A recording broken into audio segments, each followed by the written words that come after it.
fürchtet sich nicht, sie geht ganz nah ran, sie schaut ihnen ins Gesicht.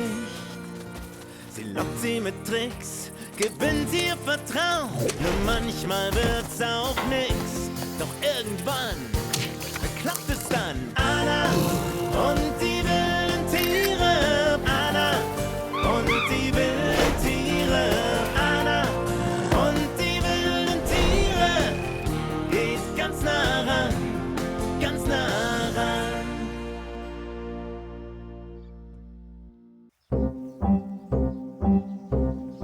Hallo Leute! Na, habt ihr mich entdeckt? Ich habe mich extra gut versteckt, denn das Tier, um das es heute geht, ist in der Wildnis auch verdammt schwer zu finden. Es ist klein und super flink und nur in der Dunkelheit klettert es durch extra dichtes Gestrüpp. Und jetzt kommt's. Bis zu 7 von 12 Monaten im Jahr verkriecht es sich in seinem Nest und schläft. Nur eine einzige verdächtige Spur hinterlässt das Tier. Eine leere, ausgefressene Haselnuss. Nur eine knabbert die Haselnuss so gekonnt auf. Es ist die Haselmaus. Und diese Spur mache ich mir heute auch zunutze, um das süße kleine Tier zu Gesicht zu bekommen. Ihr seid natürlich mit dabei und wir starten mit den ersten tollen Haselmaus-Infos. Große schwarze Augen, goldbraunes Fell und ein behaarter Schwanz. So sieht sie aus, die Haselmaus. Mit nur 7 Zentimetern ist ihr Körper gerade mal so groß wie eine Wäscheklammer. Ihr Schwanz ist genauso lang wie der Körper und hilft beim Balancieren auf Ästen und Zweigen. Damit festhalten kann sie sich aber nicht. Und wird sie am Schwanz gepackt, dann fällt erst das Fell und dann der ganze Schwanz ab. Für immer. Noch etwas ist besonders am haarigen Schwanz der Haselmaus. Er verrät, dass sie keine echte Maus ist. Denn echte Mäuse haben einen fast nackten Schwanz. Die Haselmaus ist also keine Maus, sondern ein Bilch. In Deutschland gibt es 4 Bilche. Die Haselmaus, den Siebenschläfer, den Baumschläfer und den Gartenschläfer. Bilche sind nachtaktiv. Sie können also gut hören und im Dunkeln sehen. Wie alle Nagetiere hat die Haselmaus an ihren Pfoten 4 Finger vorne und 5 Zehen hinten. Damit kann sie gut klettern und Nahrung festhalten. Zum Beispiel ihre Leibspeise, die Haselnuss. Die Haselmaus lebt zwar bei uns in Deutschland, doch wir sehen sie kaum. Denn sie ist schwer zu finden und sehr selten. Ich will mein Glück trotzdem versuchen, und zwar in Görlitz mit der Hilfe von Sven. Wenn er den Bilch nicht finden kann, dann kann es keiner. Denn er ist Biologe, Naturschützer und echter Haselmausexperte. Hallo Sven! Hallo Anna. Na, alles fit? Ja, hast du es gefunden? Ja, war gar nicht so schwer. Sag mal, du bist Haselmausexperte. Was fasziniert dich denn so an der Haselmaus? Na, einmal, dass sie so was Seltenes ist und so was Besonderes mit diesem Winterschlaf. Und da so viele Fragen noch ungeklärt sind, ist das natürlich für einen Wissenschaftler hochspannend. Das Wichtigste wäre natürlich, eine Haselmaus zu finden. Kannst du mir da helfen? Ich hoffe. Eine Garantie gibt es in der Natur nie, aber wir werden es versuchen. Sven will mir erst mal zeigen, wie man der Haselmaus am besten auf die Spur kommt. Scheinbar helfen uns dabei 2 riesige Haselnussmodelle aus Holz. Kannst du dir vorstellen, wer die Nüsse geöffnet haben könnte, wenn es jetzt Originale wären? Oh, okay. Also ich weiß schon mal, dass die Haselmaus die Haselnuss kreisrund öffnet, aber das ist leider bei beiden Modellen so. Von daher kann ich noch nichts ausschließen. Aber ich habe ja eine Nuss in der Tasche, die von der Haselmaus aufgeknabbert wurde. Und hier sieht man ganz deutlich, diese Nagespuren verlaufen schräg. Wie bei diesem Nussmodell. Beim anderen wurde senkrecht zum Loch genagt und eine raue Kante hinterlassen. So machen das die echten Mäuse.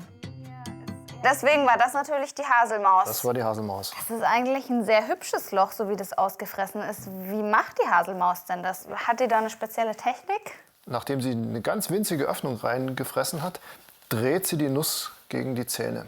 Und dann immer so lang nagt, wieder ein Stückchen dreht, so lang nagt, wieder ein Stückchen dreht. Und damit entstehen diese parallelen Fraßspuren.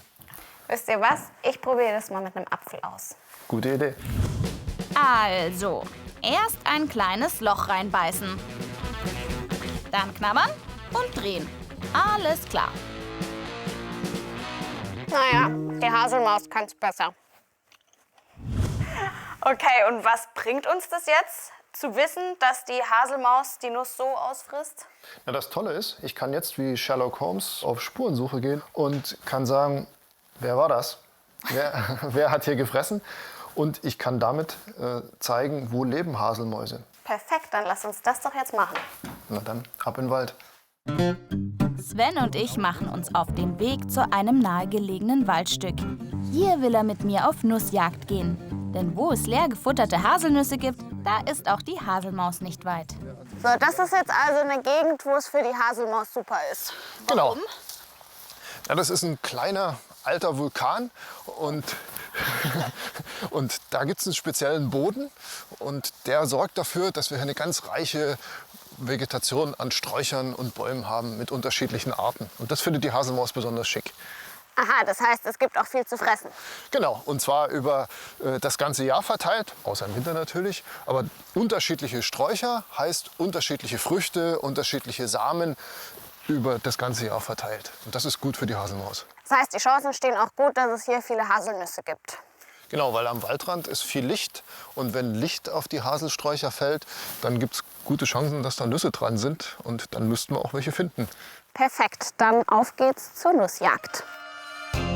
Bei der Nussjagd geht es darum, so viele von der Haselmaus aufgeknabberte Nussschalen zu finden wie möglich. Mal sehen, ob ich eine Chance habe gegen Sven, den Nussjagdprofi. Ha, habe ich eine. Aber schwer zu sagen, ob das jetzt eine Haselmaus war. Wisst ihr was? Ich glaube, ich sammle jetzt erstmal alle Haselnüsse, die ich finden kann. Leer gefutterte Haselnüsse zu finden ist kein Problem. Doch ob die alle die kleine Haselmaus verputzt hat? Sven geht beim Suchen etwas gründlicher vor.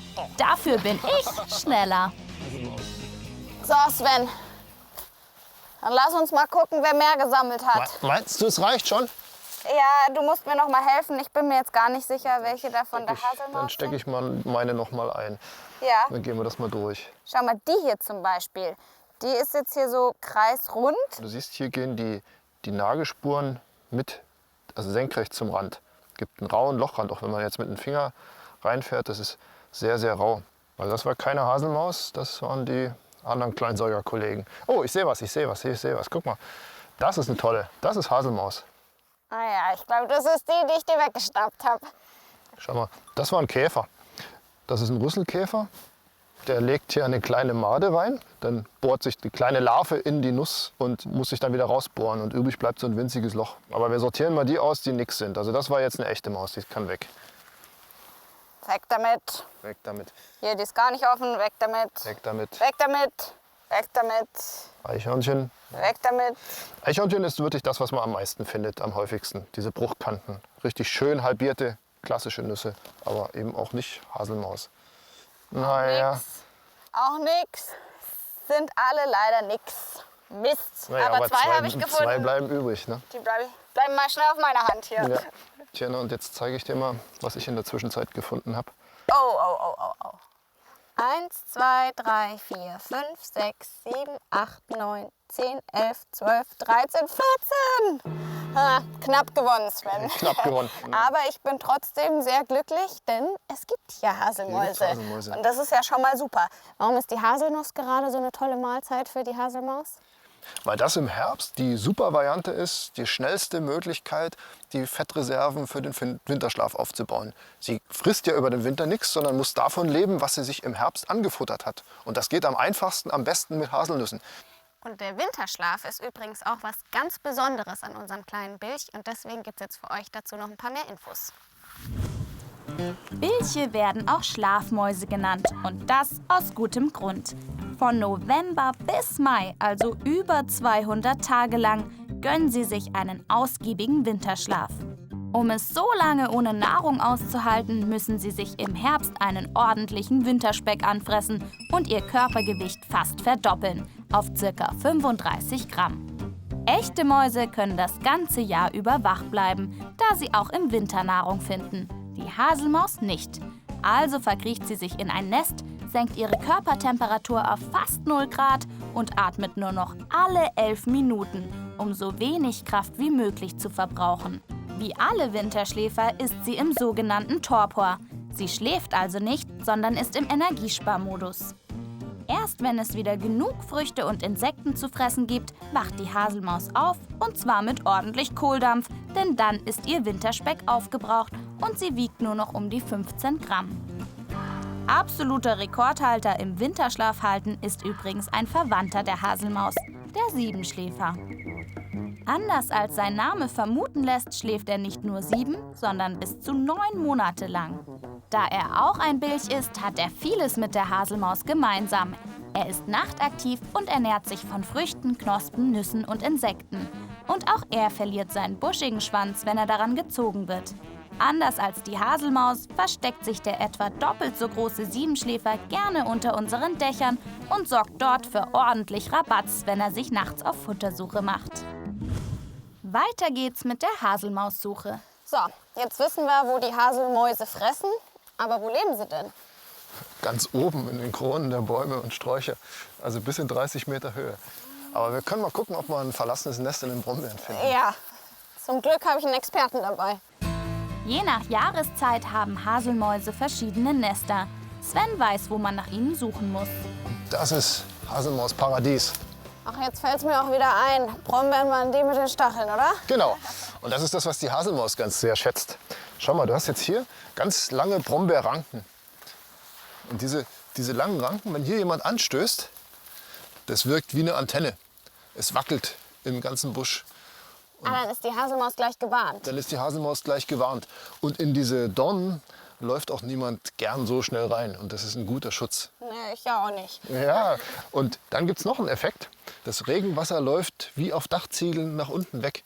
Und dann wird die Haselmaus nicht nass. Dann wird sie nicht nass. Und Das heißt, das Nest ist irgendwo da ganz unten drin, für uns gar nicht so leicht zu sehen. nee, man muss sich dann ein bisschen bücken. Ob hier in den Sträuchern wirklich eine Haselmaus schläft? Geduldsspiel. Vor allem bei dem Radau, den wir machen. Hier ist eins. Das ist genauso schwierig zu finden. Siehst du das? Oha, das ist jetzt ein Haselmausnest. Ja. genau. Woran erkennst du das? Du siehst, dass es ein richtiges Bällchen ist. Ja. Ja? Also das ist ein kreisrundes Nest. Wir lassen mal drin. Ich weiß nicht, ob vielleicht doch noch eine gerade schläft. Wir wollen sie nicht jetzt stören. Aber das kann aus Gras, das kann aus Blättern sein, aber es ist immer als Kugel festgewebt. Wo ist da jetzt der Eingang? Ich sehe gerade keinen Eingang und das ist ein Signal, dass vielleicht sogar eine zu Hause sein könnte, weil dann der Eingang verstopft ist. Ah, die macht zu. Die macht zu, die macht die Tür zu hinter Tür sich. zu. Tür zu, genau. Okay, dann wollen wir es auch gar nicht rausnehmen, weil wir wollen sie ja nicht stören. Das wird schwierig. Wenn die Haselmäuse am Tag alle in Ruhe schlafen wollen, wie soll ich denn dann eine zu Gesicht bekommen? Wir suchen weiter nach Nestern. Ach, guck mal. Hat er schon wieder eins entdeckt? Ja. Oh, das sieht man aber gut. Lass ich mal fühlen. Kann man irgendwie erkennen, ob ein Tier drin ist? Ja, die Öffnung ist offen. Also hier ist keiner zu Hause. Ich versuch's mal ein bisschen. Tatsächlich. So ein kleiner Grasballen.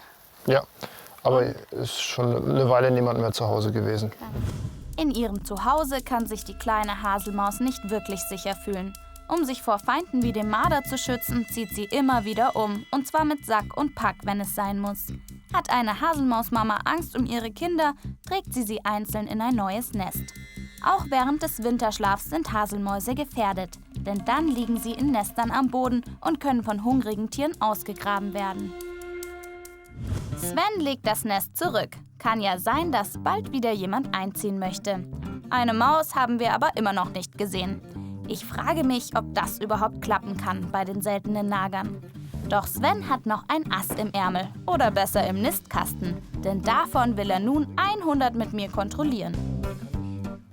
100 Nistkästen. Warum hast du hier 100 Nistkästen? Die bauen doch selber ganz gut ihre Nester. Ja, aber die Nester in den Bäumen oder in den Sträuchern zu finden, ist ganz schwierig. Und ich kann damit am Ende nicht sagen, wie viele Haselmäuse es in dem Wald gibt. Und mit der Kontrolle von diesen Nistkästen kann ich sagen, wären es weniger oder wären es mehr Haselmäuse. Ah, okay, das ist schon ein Nistkasten. Das ist schon so ein Sieht Nistkasten. aus wie so ein kleines Vogelhäuschen. Nur Sven darf diese Kästen vom Baum holen. Mal sehen, was drin ist. Jetzt schauen wir mal. Ich habe Die Öffnung war zum Stamm. Den habe ich jetzt erstmal zugestopft, dass egal wer drin ist, nicht raus kann. Warum ist sie zum Stamm? Das macht es der Haselmaus viel bequemer, viel leichter da reinzuklettern. Schauen wir mal rein. Okay, der ist leer, da ist nur ein Schmetterling drin. Oh ja, hallo. Ja, der Kasten ist auch ganz sauber. Hier war schon eine ganze Weile niemand zum Besuch. Na gut, das heißt, was schreibe ich jetzt auf? 61 leer. Okay, wird notiert. Und weiter geht's zum nächsten Kasten. Der ist auch leer. Sogar wenn man in den Kästen sucht, ist es wohl ein großes Glück, eine Haselmaus anzutreffen. 81 leer. Notiert. Aber wir geben natürlich nicht auf. Der nächste Kasten scheint vielversprechend zu sein. Ein Haselmausnest. Das ist wieder so eine gewebte Kugel wie im Freiland. Und er hat uns verlassen. Verlassen. Das Tier ist nicht da, aber was für mich spannend ist, hier ist eine ganze Menge Haselmauskot und den werden wir gleich mal einsammeln für die weiteren Untersuchungen. Aha, hier hat jemand zumindest Spuren hinterlassen. Also so sieht ordentlicher Haselmauskot aus. Gut gemacht, Haselmaus. Mit den Kotbällchen im Gepäck suchen wir weiter. In einem dieser vielen Kästen muss doch auch der Bilch dazu zu finden sein. Bei dem Kasten mit der Nummer 86 hat Sven Hoffnung. Oh Anna, das sieht gut aus. Ja? Hier ist ein leise, hier ist ein Nest drin. Erstmal haben wir ein Haselmausnest. Da kommt die Haselmaus rein. Legst du das mal auf das Blatt Papier, dann geht's. Wenn eine drin ist, wir wissen es nicht. Ne? Ja. Erstmal.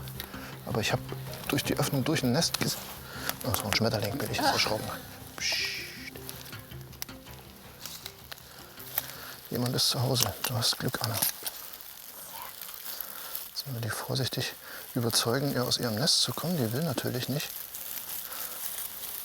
Tatsächlich, da ist sie, eine echte wilde Haselmaus. Behutsam holt Sven sie aus dem Kasten und steckt sie in einen kleinen Stoffbeutel. So, einmal bitte halten. Kannst du hier oben festhalten. Okay, ich spüre schon, dass sie ganz warm ist. Genau, die ist aktiv. Oh, das ist ein aufregendes Gefühl jetzt. Dann wird die Maus gewogen. Mit Beutel 35 Gramm. Mit Beutel, den müssen wir dann noch abziehen. Das ist ja echt gar nichts. Ohne Beutel wiegt sie sogar nur 22 Gramm. Den legen wir uns zur Seite. Darf ich sie auch mal halten? Dann würde sie dir weglaufen, bin ich ziemlich sicher. Aber du kannst mal ganz vorsichtig. Merkst du, was das für ein weiches Fell ist? Ganz, ganz weiches Fell. Ne? Wow, Wahnsinn. Super, super weiches Fell. Und deshalb ist die auch so regenempfindlich, weil das ein ganz sanft. Das fühlt sich an wie ein Maulwurffell. Oh Gott, das fühlt sich total toll an. So, und jetzt schau mal. Der Schwanz ist ganz dicht buschig behaart. Im Gegensatz zu einer Maus. Im Gegensatz zu einer Maus, jawohl. Den brauchen sie so zum Balancieren auf den dünnen Ästchen, Ja. oder? Aber bei einer jungen Maus, bei einer jungen Haselmaus wären noch nicht ganz so viele lange Haare. Wenn das Tier älter wird, kommen mehr Haare dazu und es ist viel dichter. Und dann fällt auf, wenn ich das Tier hier so sehe, sie hat einen relativ hohen Anteil an richtig goldenen Haaren. Und siehst du das hier am Auge? Das wird schon hell. Das ist Um wie die Augen rum um die ist Augen hell. rum. Und wenn du jetzt sagst, die ist schon älter, wie alt könnte sie dann sein? Das kann ich nicht genau sagen, aber sie ist also mindestens einen Winter hat sie schon überstanden. Wie unsere Haare wird auch das Fell der Haselmaus im Alter heller. Nun will Sven sehen, ob wir ein Männchen oder ein Weibchen gefunden haben. Das ist eine Madame, das ist eine Dame. Also wir haben eine Frau. Schaut mal, hier sieht man, dass sie ganz schnell atmet, weil sie natürlich aufgeregt ist. Sag mal, und die Härchen hier vorne, sind das so Tasthaare oder Genau. was ist das? Das sind die Barthaare und die sind ganz entscheidend, weil die für ihren Gleichgewichtssinn entscheidend sind. Und den braucht sie ja, wenn sie auf den dünnen Ästchen rumklettert. Genau, jetzt wird sie ganz unruhig und jetzt lassen wir sie mal zurücklaufen. Da ist unsere Zeit mit der Haselmaus auch schon vorbei. Vorsichtig setzt Sven sie zurück auf den Kasten. Dort bleibt sie erstmal ruhig sitzen. Guck mal, sie ist da auch wieder ganz entspannt. Kannst, wenn du magst, sie noch mal ganz sanft hinten streicheln, dass sie langsam da wieder reinläuft. Aber einfach auch so lassen. Das dauert jetzt einen Moment. Sie muss sich jetzt sortieren. Sie weiß, dass sie wieder zurück kann. Und ihr ist nichts passiert. Die fühlt sich echt wahnsinnig weich und schön an. Total kuschelig. Dann hänge ich sie erstmal hoch und dann müssen wir ja aufschreiben. Ne? Schlaf gut weiter, kleine Haselmaus. Wir schreiben stolz auf, dass wir dich gefunden und gewogen haben. So, und eine wichtige Information fehlt noch, die ich dazu schreibe. Ich nenne sie Niki. Na gut. Von Niki aus Kasten 86 zurück zu Sven nach Hause. Wir haben ja schließlich noch was mitgebracht. So, jetzt wird's spannend. Die Kacke wird untersucht. Warum eigentlich? Ja, das ist die spannende Frage. Was hat die Haselmaus jetzt in der letzten Zeit gefressen? Wir wollen wissen, ob sie mit Früchten klarkommt bis spät in den Herbst, ob sie unbedingt Haselnüsse braucht und wie die Verteilung der Nahrung generell im Jahresverlauf ist. Sven weicht die Kotbällchen mit Wasser auf. Nach und nach zeigt sich eindeutig, was die Haselmaus gefressen hat. Du siehst die Kerne und wenn du jetzt genau hinsiehst, siehst du die Farbe? Ja, rötlich, lila. Lila, genau. Und bei der Kotprobe brauche ich heute nicht mal ein Mikroskop. Das siehst du jetzt wirklich so, wie ich es vermutet habe. Hier siehst du einen großen Kern. Und es gibt eigentlich nur zwei Früchte, die Haselmäuse fressen, die so große Kerne hinterlassen. Das sind Himbeeren und Brombeeren. Das heißt, wenn wir das jetzt bei dir in den Garten legen, dann hast du bald einen Brombeerstrauch. Genau, und das ist nicht nur einer, wenn du hier genau guckst, das sind mindestens 3, 4 Kerne. Und das alles aus der Haselmauskacke. Das ist auch super. Es waren also Brombeeren, die sich diese Haselmaus hat schmecken lassen. Wahnsinn, was ich heute alles über den kleinen Bilch gelernt habe. Schau mal, Anna, ich habe noch was für dich. Eine Erinnerung. Eine gefilzte Haselmaus aus Schafwolle. Ah, danke schön. Das ist ja cool. Guck mal, wie süß. Zwar nicht so weich wie die echte Haselmaus, aber trotzdem ganz kuschelig und süß. Und jetzt mein Blog. Da könnt ihr noch mal alles sehen, was ich heute so erlebt habe. Diesen Blog gibt's auch im Internet. Auf der Suche nach der Haselmaus habe ich mich erstmal mit ihrer Leibspeise, der Haselnuss, beschäftigt. Ach so, okay, deswegen war das natürlich die Haselmaus. Das war die Haselmaus. Dann waren Sven und ich zusammen auf der Jagd nach leer geknabberten Nüssen. Leider hatte ich keine Chance gegen den Nussjagdprofi. Knapp gewonnen, Sven. Knapp gewonnen. Am Waldrand haben wir ein Haselmausnest gefunden. Die Bewohner hatten sich allerdings schon eine neue Bleibe gesucht. So ein kleiner Grasballen. Ja, aber ist schon eine Weile niemand mehr zu Hause gewesen. Bei den Nistkästen waren wir schließlich erfolgreich. Erst konnten wir noch eine weitere Spur von unserem Bilch finden. Also so sieht ordentlicher Haselmauskot aus. Gut gemacht, Haselmaus. Und dann haben wir in einem der vielen Kästen tatsächlich eine Haselmaus entdeckt. Was für ein großes Glück bei diesem seltenen wilden Tier. Wahnsinn. Super weiches Fell. Zu guter Letzt haben wir das, was aus der Maus hinten rauskommt, noch unter die Lupe genommen. Und das alles aus der Haselmauskacke. Also Leute, wenn ihr im Herbst draußen unterwegs seid, dann haltet doch mal die Augen offen nach Haselnüssen. Vielleicht entdeckt ihr ja sogar welche, die von der Haselmaus angeknabbert wurden. Ihr wisst ja jetzt, wie das aussieht. Ich muss zugeben, ich bin ganz schön müde von der ganzen Haselmaussuche und deswegen haue ich mich jetzt ganz wie die Schlafmaus eine Runde aufs Ohr. Wir sehen uns beim nächsten Mal wieder. Bis dahin bleibt tierisch interessiert. Servus! Sie fürchtet sich nicht, sie geht ganz nah ran, sie schaut ihnen ins Gesicht. Sie lockt sie mit Tricks, gewinnt ihr Vertrauen, nur manchmal wird's auch nix. Doch irgendwann klappt es dann. Anna und die wilden Tiere, Anna und die wilden Tiere, Anna und die wilden Tiere. Geht